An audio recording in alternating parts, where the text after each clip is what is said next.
Assalamualaikum warahmatullahi wabarakatuh. Selamat datang di podcast review film budaya bersama kelompok kami yang beranggotakan 1. Ramadha Raihan Dava Varial, 2. Saka Prana Pangestu, 3. Setyo Aji Nugroho, dan saya Wisnu Budi Anggoro. Baiklah, kita menuju ke pembahasan yang pertama. Wabarakatuh. Sini saya akan menjelaskan tentang review film Laskar Pelangi dan Cahaya dari Timur Beta Maluku. Keanekaragaman film dari film Laskar Pelangi ini adalah film ini menceritakan mirisnya pendidikan di Indonesia. Film Laskar Pelangi berlatar belakang di Pulau Belitung dengan melibatkan pemeran lokal penduduk asli Pulau Belitung. Dimulai dari anak-anak miskin di Belitung yang tetap bersemangat untuk belajar. Ada 10 anak yang diceritakan di film ini. Di antaranya Ikal yang gemar menulis puisi sastra. Ada Lintang yang paling pintar di sekolah. Ada juga Mahar yang berbakat dalam bidang seni. Mereka saling bahu-membahu bekerja sama menutupi kekurangan masing-masing dan dengan kelebihan atau bakat yang dimiliki dari masing-masing anak sehingga dapat menjadi kunci sukses di segala kegiatannya. Film kedua yaitu Cahaya dari Timur Beta Maluku. Keanekaragaman di film ini adalah ada dua agama dan daerah yang berbeda yang awalnya saling menimbulkan konflik. Hingga ada seorang pelatih bernama Sani, yaitu pelatih sepak bola yang dapat menyatukan keduanya dengan sepak bola. Strategi membangun harmoni di film ini adalah di film pertama yaitu Laskar Pelangi. Strategi membangun harmoninya adalah anak-anak tersebut saling memahami satu sama lain dan memiliki satu tujuan yang sama, serta dapat memanfaatkan bakat dari setiap anak untuk kepentingan bersama, seperti saat di karnaval dan lomba cerdas cermat. Yang film kedua yaitu Cahaya dari Timur Beta Maluku. Strategi membangun harmoni di film ini adalah Sani sang pelatih sepak bola memberi pemahaman toleransi kepada timnya bahwa mereka bukanlah dipandang karena agama mereka, melainkan mereka adalah satu, yaitu Maluku, yang harus bekerja sama untuk meraih kemenangan dalam pertandingan sepak bola ini. Perkenalkan, nama saya Saka Prana Pangestu, angkatan 30, kelompok 4, nomor absen 35. Di sini saya akan menjelaskan tentang film Cahaya dari Timur Beta Maluku dan film Laskar Pelangi. Pertanyaan pertama, apa keanekaragaman yang ada di film tersebut? Yang pertama, pada film Cahaya dari Timur Beta Maluku ini menampilkan keanekaragaman agama, yaitu agama Islam dan agama Kristen. Dan dari film Laskar Pelangi dalam segi keanekaragaman bahasa Melayu dan bahasa Bangka Belitung. Dan yang kedua, keanekaragaman kultur di Indonesia, atau contohnya di sekolah dasar Muhammadiyah yang menerima anak didik keturunan dari Cina. Pertanyaan kedua, manfaat, dampak, dan potensi konflik dari keanekaragaman tersebut. Manfaat film Cahaya dari Timur Beta Maluku yaitu manfaat keanekaragaman agama memperlihatkan pada penonton bahwa bangsa Indonesia memiliki keanekaragaman budaya yang dianut masyarakatnya.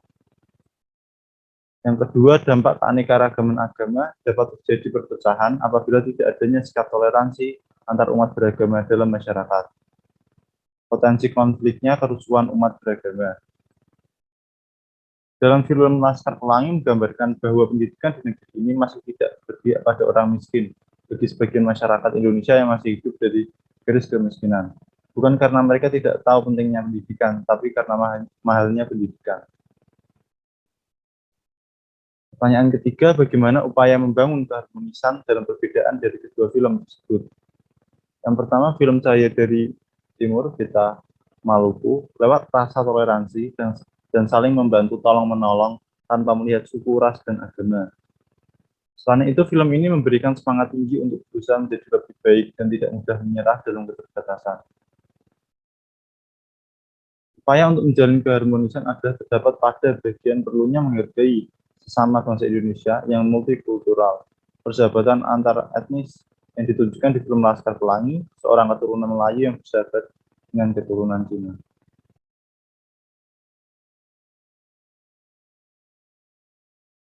Di sini saya akan menerangkan podcast review film budaya. Review film Cahaya dari Timur Beta Maluku. Cerita ini menggambarkan seorang pemuda yang merupakan pesepak bola yang berasal dari Maluku. Poin dari film ini yaitu yang pertama, kita harus menjunjung tinggi rasa toleransi dan saling membantu antar berbagai agama di hidup ini. Yang kedua, kita harus berusaha untuk dapat mengharumkan daerah asal. Dan yang terakhir, kita tidak boleh memandang rendah suku, ras, dan agama lain. Keanekaragaman yang ada. Banyak perbedaan yang ada dalam film ini. Salah satunya yaitu perbedaan agama yang ditunjukkan dengan terjadinya konflik agama antara Islam dan Kristen sekitar tahun 2000-an. Strategi membangun harmonis.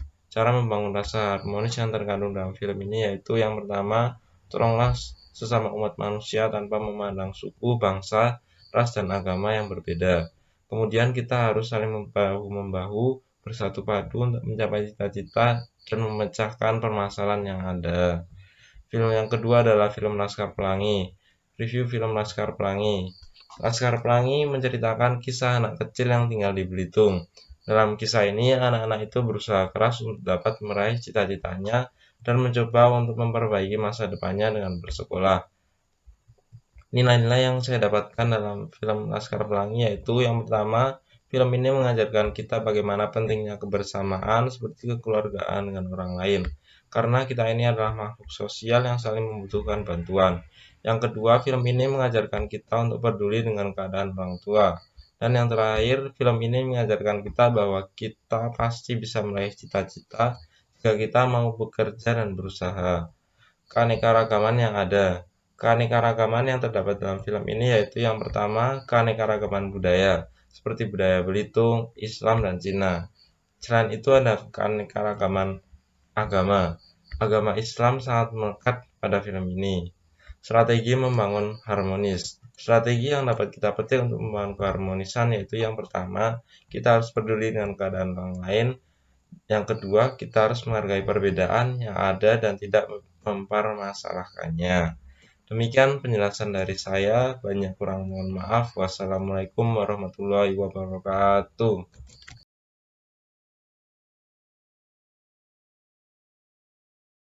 Review film Cahaya dari Timur, Beta Maluku. Film Cahaya dari Timur, Beta Maluku ini bercerita tentang seorang mantan pemain timnas Indonesia tahun 1996 bernama Sani Tawaniela yang pulang karena gagal ke kampung halamannya di Tulehu, Maluku. Di sana terjadi konflik agama Islam dan Kristen sekitar tahun 2000. Banyak anak-anak yang ikut terlibat konflik. Akhirnya Sani memutuskan untuk melatih anak-anak bermain sepak bola. Sani harus menghidupi keluarganya dengan bekerja menjadi tukang ojek untuk memenuhi kebutuhan keluarga. Pesan moral yang ada di film ini yakni toleransi dan persatuan.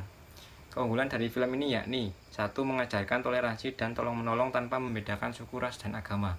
2. Film ini memberikan semangat tinggi untuk berusaha menjadi lebih baik dan tidak mudah menyerah terhadap keterbatasan. Kelemahan film ini yakni menggunakan bahasa daerah Tulehu, Maluku, sehingga kita harus menggunakan subtitle bahasa Indonesia dalam memahami isi cerita. Yang kedua, munculnya tokoh secara spontan, sehingga membuat penonton bingung mencari alur cerita. Keanekaragaman dalam film Cahaya dari Timur, Beta Maluku yaitu latar belakang masyarakat di sana terdiri dari orang beragama Islam dan beragama Kristen. Strategi dalam membangun harmoni dalam film ini yaitu dengan saling toleransi dan tolong-menolong antar umat beragama di Maluku sehingga terjadi harmoni dalam kehidupan bermasyarakat dan bersepak bola di sana. Review film Laskar Pelangi. Film Laskar Pelangi ini bercerita mengenai kehidupan anak-anak di Desa Gantong, Pulau Belitung pada masa sekolahnya. Laskar Pelangi itu sendiri merupakan sebutan untuk 11 siswa di sekolah tersebut karena dengan segala bakat yang berbeda-beda dan kekurangan yang mereka punya, mereka tetap satu untuk melengkapi sesamanya. Bu Muslimah mendedikasikan dirinya sebagai seorang guru dengan ikhlas terus menanamkan ajaran-ajaran penting dalam kehidupan. Prestasi-prestasi anak Laskar Pelangi tidak hanya berhenti sampai di situ saja, hingga mereka pun yang dulu sempat dipandang sebelah mata oleh masyarakat akhirnya bisa dikagumi. Hari demi hari dilalui hingga tiba saatnya di mana ayah Lintang meninggal dan Lintang sebagai anak yang tercerdas di sekolahnya harus meninggalkan sekolah untuk bekerja dan menghidupi adik-adiknya. Kelebihan film ini yakni penggambaran film yang baik dengan suasana Belitung di tahun 1974. Yang kedua, alur cerita yang menarik dan membuat kita terbawa suasana pendidikan di masa itu. Kelemahan film yakni film ini terkesan utopia karena meskipun terinspirasi dari kisah nyata penulis, namun seharusnya film ini bisa menggambarkan ironi dari kekayaan alam yang indah yang disandingkan dengan kemiskinan dan ketidakadilan. Yang kedua, dialog yang berisi dengan penuh pesan hanya terkesan tempelan, bukan menyatu dengan tema dan alur cerita. Keanekaragaman dalam film Laskar Pelangi, yaitu anak-anak yang bersekolah di SD Muhammadiyah ini berasal dari latar belakang yang berbeda-beda dan ekonomi yang berbeda pula. Contoh seperti Lintang dan yang berasal dari kalangan nelayan dan keterbatasan ekonomi, kemudian Nikal yang anak kulit di pabrik timah. Strategi dalam membangun harmoni dalam film ini yaitu terlihat saat mereka mengikuti festival kemerdekaan dengan Mahar sebagai ketuanya. Mereka bekerjasama dengan segala keterbatasan biaya. Mereka bisa menciptakan kostum adat suku Asmat menggunakan daun dan menampilkannya dengan baik sehingga mendapatkan juara di Festival Kemerdekaan 17 Agustus. Sekian review dari saya. Wassalamualaikum warahmatullahi wabarakatuh.